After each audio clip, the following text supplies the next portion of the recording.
आज का जो हमारा क्वेश्चन है वो पॉइजन वेरिएट के ऊपर, पॉइजन वेरिएबल्स, पॉइजन डिस्ट्रीब्यूशन के ऊपर है। ठीक है, हमारे पास दो वेरिएबल्स गिवन हैं x1 और x2 और दोनों क्या हैं, इंडिपेंडेंट।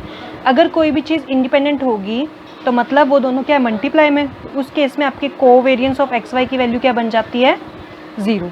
आपके पास दो रिलेशन गिवन है, एक की probability of x1 equal to 2, किसके इक्वल है, probability of x1 is equals to 1 के। Similarly x2 is equals to 2, किसके इक्वल है, x2 इज इक्वल्स टू 3 के। आप इसको या तो x1 x2 कह सकते हो या फिर क्या कह सकते हो, एक x वेरिएबल है और एक y वेरिएबल है, उनकी आपको वैल्यूज़ गिवन है। तो आपको वेरिएंस फाइंड आउट करना है x1 माइनस 2x2 का, या फिर क्या कह सकते हो, आपको वेरिएंस फाइंड आउट करना है x माइनस 2y का। ठीक है, अगर हम इस क्वेश्चन को देखें, आपके पास क्या गिवन है, आपको निकालना है variance of x1 minus 2x2। सबसे पहले मैं इसको खोल लूँगी तो क्या बनेगा, variance of x1 plus 4 variance of x2 minus 2 covariance of x1 2x2। हमें पता है इंडिपेंडेंट है तो ये वैल्यू तो क्या होगी, ख़त्म होगी। अब हमारे पास बचा variance of x1 plus 4 variance of x2। हमें पता है according to Poisson distribution expectation of x जो होती है वो वेरिएंस ऑफ x के इक्वल होती है, जिसको हम लैम्डा से डिनोट करते हैं। ठीक है, अब हमने यहाँ पे वेरिएबल x और y ना लेके x1 और x2 लिया है, तो हम यहाँ पे लैम्डा 1 और लैम्डा 2 से इनके मीन्स को क्या कर सकते हैं, डिनोट कर सकते हैं।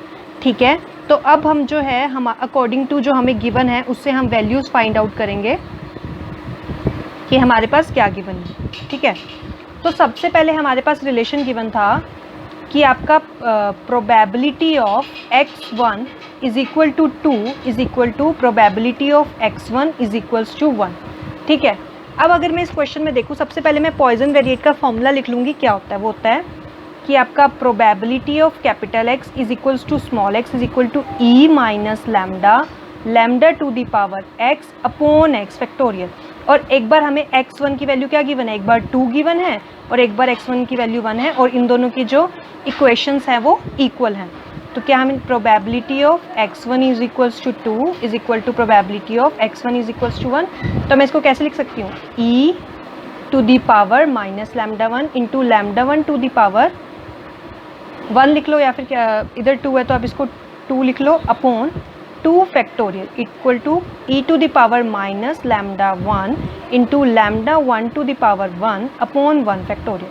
अगर आप देखोगे तो ये दोनों आपस में क्या आ रहे हैं, कैंसिल आउट हो रहे हैं, और 2 फैक्टोरियल 2 1 फैक्टोरियल 1, तो ये बनेगा lambda 1 to the power 2 upon इस लैम्डा को मैं नीचे ले जाऊंगी, lambda 1 to the power 1 is equal to 2, और ये एक लैम्डा से कैंसिल आउट 1, कितना बचा, लैम्डा 1 टू द पावर कितनी आ रही है आपके पास, 2।